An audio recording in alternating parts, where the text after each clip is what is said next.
Hello everyone, and welcome back to another episode of Q&Play, my monthly Q&A series where I answer your questions in a rambly, unscripted format. Sorry, forgot about the series last week, my bad. But anyway, we're back, with the first question coming from Sanchez25. Hey Crispy, love the content. In the latest act of our Dungeons & Dragons game, I'm playing a female sorcerer for in-game reasons. I myself go by he, him.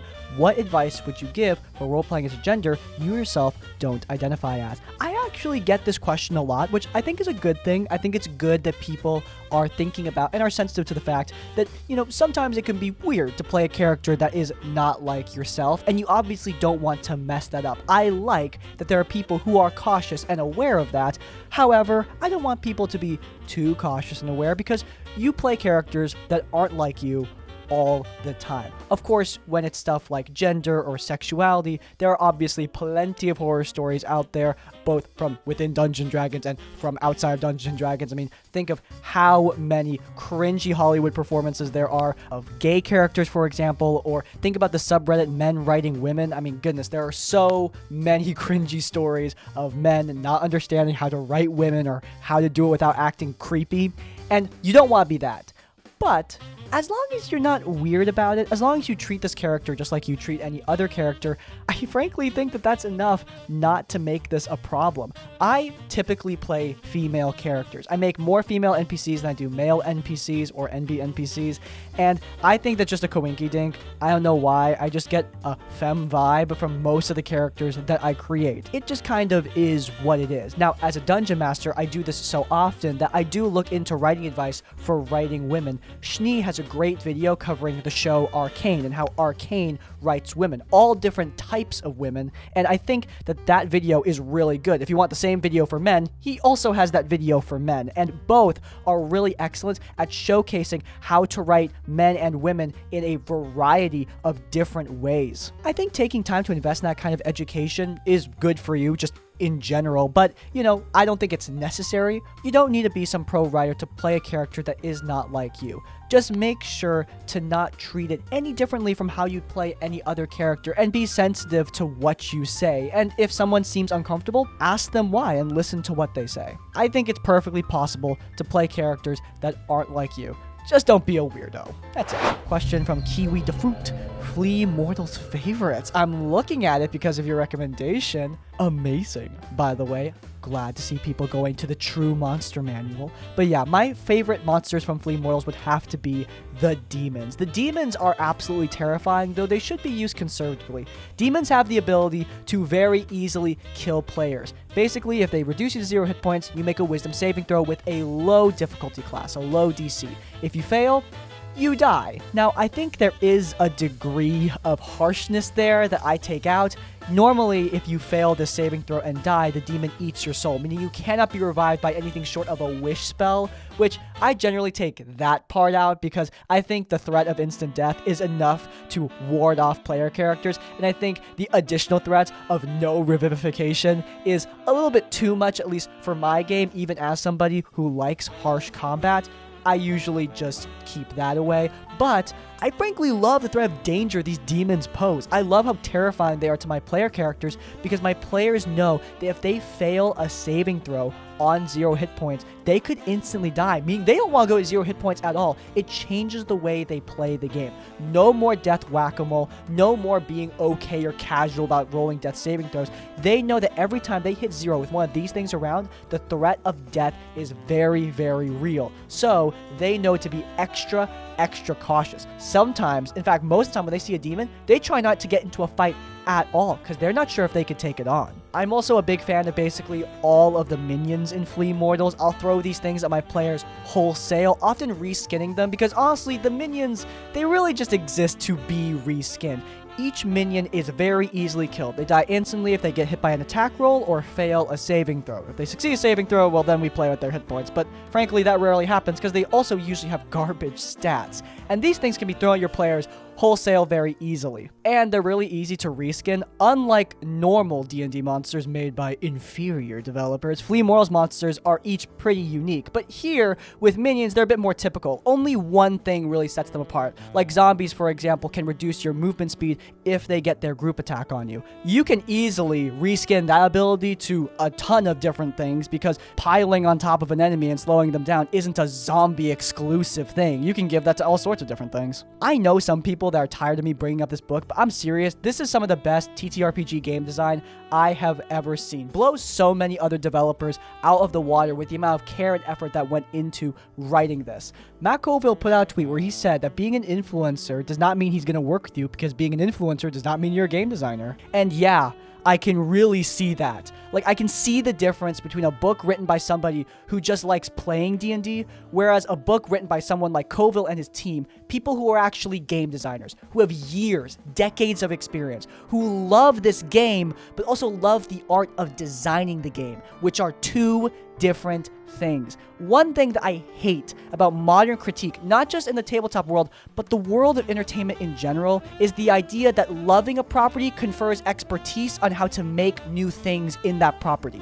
It does not. Just because you love Star Wars, for example, does not mean you'd be a good film director or writer for Star Wars. This goes double when it comes to making a game, which in my opinion involves a completely different set of skills when compared to storytelling. I can't tell you the amount of times I've seen something, a TTRPG book, third party, where I feel the difference between somebody who clearly loves Dungeons & Dragons and someone who knows how to design for Dungeons & Dragons. That's why I'm really hesitant to put out any of my own stuff, because I see that in myself too. I love this game, but do I know how to game design? Not yet, but I am trying to learn. Question from NMCP4CK? Quite a name. What exactly do you prepare for sessions? Everyone says do more of it or don't worry about it, but I can't find an actual guide what session prep actually is. Alright, so I have a whiteboard where I put my session prep instructions. I have priorities from 1 to 5. Number 1, session notes. I need those more than anything else. If I don't have my session notes, I don't know what I'm going to do for the session, quite frankly. Look, could I improv a D&D session? Yeah, I can. But it will be objectively crappier than if I just prepared something, a framework for my players to work with. Now, I try not to give advice on how to prep your notes because it is literally the most subjective thing in the world. You really do need to figure out how you're going to do your notes. Now, I will generally say that when it comes to doing notes myself, I just go through a sequence of events. How does the session start? And from there, what happens after it? Now, can I predict every single thing my players will do? No, I can't. But generally, I can predict the problems I'm going to put in front of them. It's their job to come up with solutions. Now, for especially complex problems, I will usually propose a solution to the players through like an NPC, for example. However, there is no guarantee that they will follow those, so I don't bind myself to those solutions too permanently. I know my players. I trust my players are going to participate in the adventure. A big thing that DMs struggle with is players that don't want to participate in the game at all, who just run away from main objectives or who abandon quests because I guess they aren't feeling it. Whereas my players, I don't need to deal with that. I know that my players are going to participate. Now, how they're going to participate, I do not know that. I don't know how they're going to choose to solve the problems I put in front of them. For example, I put forward the problem of, hey, there are 3 elven cultists looking for your friends. How do you deal with them? Are they going to fight them? Maybe, but that's not what they chose to do. Instead, the boys distracted them with a dance performance while the bard charmed her way into their minds. Awesome. That was great. That was a solution to the problem. They still participated. Did they do it in a way that I expected? No, but that was fun. It still flows naturally into the next segment of talking to the NPCs that they just saved, which is what I thought would happen and what did happen. The process is different, but the end goal is the same because my players and I want the same thing: to progress. Also, and I feel like this should go without saying, but my notes obviously have stat sheets because combat is a big part of my game. After that, VTT materials, maps, and tokens. I make sure that I have all of those ready.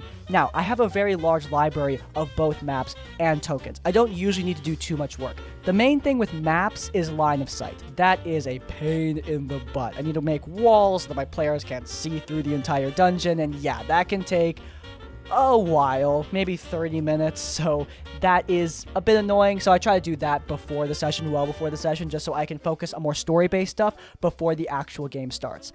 After that, music, sound effects, this is next. Uploading these into my Kenku bot so that they're ready to play during the session. I try to make sure that I have unique themes for whatever they're fighting, tension tracks and action tracks. They layer onto each other. So for example, if my players in combat are healing, doing something a bit more low intensity, I turn on a tension track to slow down before we go on to another player's turn where they're attacking, and then turn on an action track to make things feel like they're building back up in intensity. Video games do this. That's where I get all of the music. Video games like Cyberpunk or Destiny have tension tracks and action tracks, and separating those in my little Kenku bot is great. I also have sound effects for all their abilities, which I don't do before the session. Generally, I just grab those way beforehand and prep those just whenever I just want to practice my audio engineering. Next up is lore. Whatever lore was introduced in that session, getting that written up in my codex. Sometimes I try to do this before the session even starts, just so that if the players want me to expand on any information,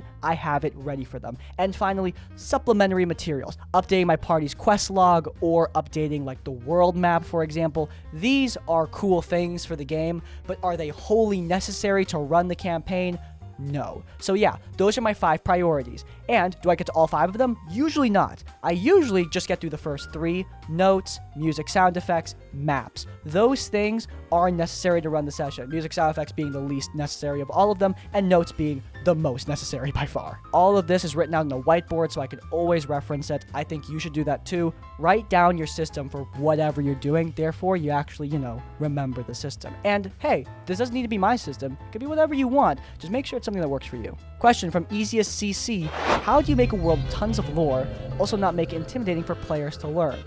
Only give your players what they need and try to give it to them in a way that is immersive. I got a big friggin' world. I have a big world with its own metaphysical properties, its own cosmology, its own pantheon, its own huge sprawling lore and history and blah blah blah blah blah, and I can guarantee my players could answer like 0 questions about it. I mean, okay, that's not true. They can answer some questions about it, but generally, my players don't know every bit of my lore because they don't need to. Currently, my players are in the northern continent of Iselheim. More specifically, they're on the Einherjan frontier, and right now, they're learning information about that frontier. And frankly, they don't really need to know anything really beyond that. The frontier is where they are, the frontier is where they're adventuring, the frontier is what they learn about. Do they need to learn about the new monarchy cultists in the dwarven kingdoms far south that aren't going to participate in the campaign at all in any way?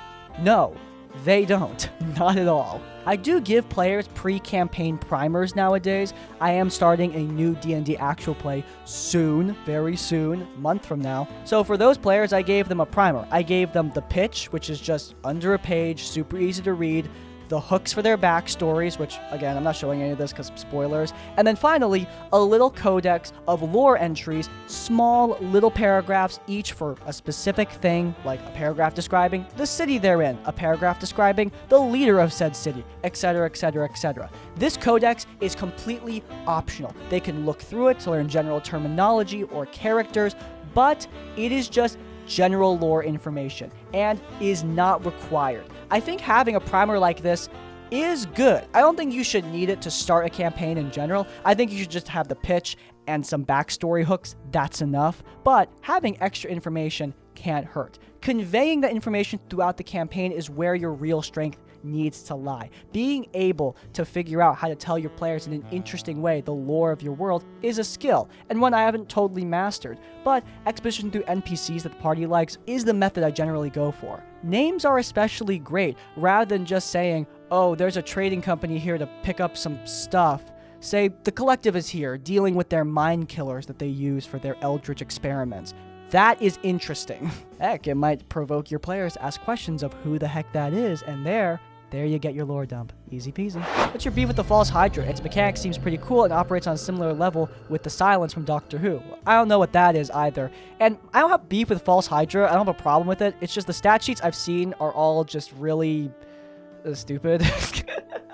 It's that thing I said earlier, game designer versus game player. Most of the stuff I've seen is from people who clearly just play the game. And you know what? That's fine. I'm not trying to hate on those people. It's just not my thing. From like a lore perspective, it's the most wannabe creepypasta looking thing I have ever seen. It just looks like Jeff the Killer, but with multiple heads, and I'm sorry, I can't unsee that, and it takes me back to Tumblr days I never had. I'm not trying to hate on the False Hydra or anyone who thinks it's cool. It's just not that scary to me. It's not that interesting.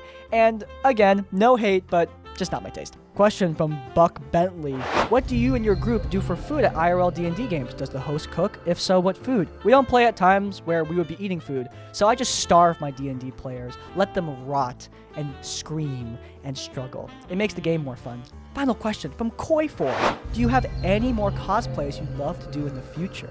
Oh man, I got plenty. I'm hoping to do Mizu from Blue Eye Samurai. The outfit's pretty simple. I have the sword and I have the face. She looks like me, so I really do want to dress as her because I think I could do a good thing with that. I also want to do a modern Shadowheart one of these days. I have my eyes on some designs and I have the clothes. I just need to do the wig, which is going to be a pain. I don't think Shadowheart's makeup will be any more complicated than Amity's makeup and look. I've done femme appearances, so I don't think it's going to be too hard. Frankly, I'm still afraid of face paint. I don't want to look like a weird clown thing, so I think we're going to stick to more human looks like, yeah, Shadowheart and Mizu for now, before moving on to something else. As for the Owl House, I was eyeing a Loose cosplay for a long time, and I still kind of want to do it. I might do it in the future, either Loose or Lilith. Lilith being an asexual character from that show, so obviously I've got some investment there. But for now, I think I'm going to stick to doing other characters outside the Owl House since I already have Amity. My most out there cosplay would have to be Song So Mi from Cyberpunk 2077. She's a character I really, really love, similar to Shadowheart or Amity. And yeah, I'm a big fan of hers, but she has these metal things on her face that I don't really know how to do. Like, I guess I could paint them, get a stencil or something for my face, and start figuring out how to do it from there. But yeah, these little details, I just don't know how I'd pull them off convincingly. The hair, though, I think I could do that hair. That's the kind of wig that I think would be much easier for me to figure out in comparison to like Shadowheart's hair, which is just beyond anything I've ever worn before. So yeah, there's the folks I'm interested in cosplaying. Clearly, by the way, whether I look like a character or not is just not something that holds me back. I mean, I cosplayed Dutch Vanderlyn for crying out loud. I don't look anything like that guy. So I just cosplay characters I think are cool, and I think I could reasonably pull off from like a financial standpoint. Like, could I actually put this costume together? With these characters, I think I could do it. Will I do it anytime soon? Who knows? I don't have a lot of time on my hands right now, but in the future, I think I will. And that's a wrap. If you guys enjoyed, then please do leave a like. If you want to see more of our content, then you can check out our RPG horror story series where we cover the best and worst of Dungeons & Dragons. It's linked in the cards. And while you're there, subscribe to Crispy's Tavern to get more of our content as it comes out. And finally, if you want to leave your own questions or thoughts, go down in the comments down below. If you can't think of a comment, leave the comment into the light to reference the game we're playing in the background and to let me know you made it to the end of the video. In essence, like, comment, subscribe. I will see you all next time. Farewell.